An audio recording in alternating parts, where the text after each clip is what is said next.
Hello children, we have already recited the poem The Lazy Frog.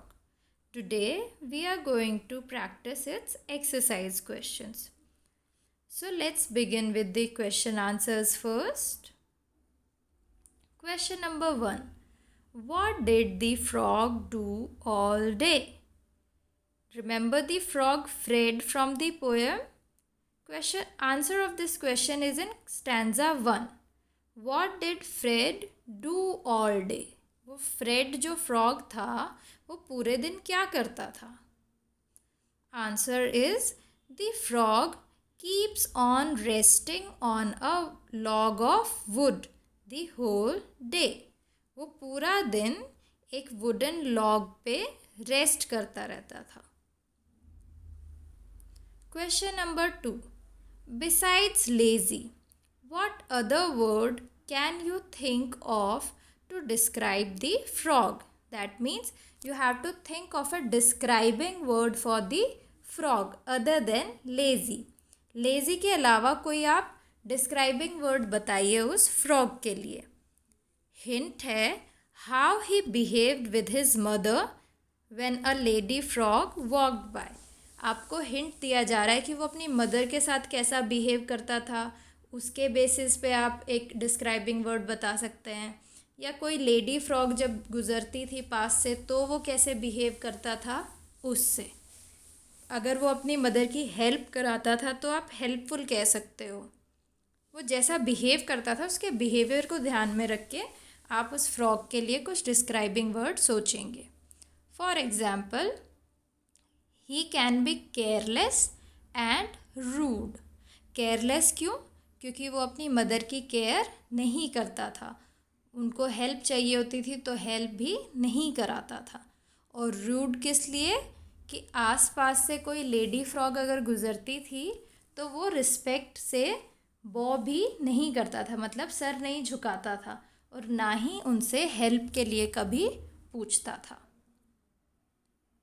Question number 3. Complete the sentences with reference to the poem. Poem को ध्यान में रखते हुए आपको sentence complete करना है. When the frog's mother called him, he pretended to. जब frog की मदर उसको बुलाती थी तो वो कैसा प्रिटेंड करता था?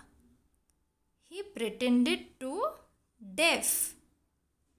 वो डेफ की तरह प्रिटेंड करता था कि उसको कुछ सुनाई नहीं दे रहा है. When a lady frog hops by, he does not even open one eye. कि वो आँख खोलकर देखता भी नहीं था. Question number 4. Did you like the frog's behavior? क्या आपको उस फ्रॉग का बिहेवियर पसंद आया? My answer is no.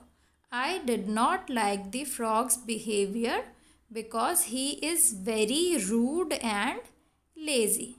कि वो लेज़ी भी है और लेज़ी होने के साथ साथ थोड़ा रूड भी है, इसलिए मुझे उसका बिहेवियर पसंद नहीं आया. आप इसमें अपना आंसर लिख सकते हो और उसके लिए अपना एक रीज़न भी आपको लिखना होगा. Now next exercise.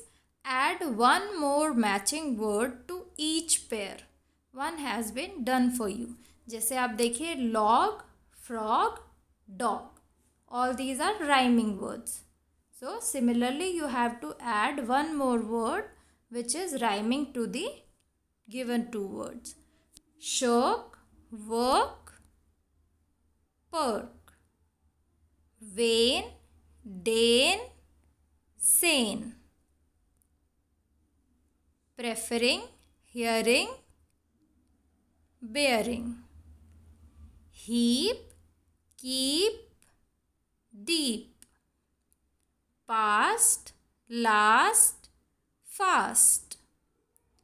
Way, say, day. So like this, you can write rhyming words of your choice in this exercise. Thank you and have a nice day.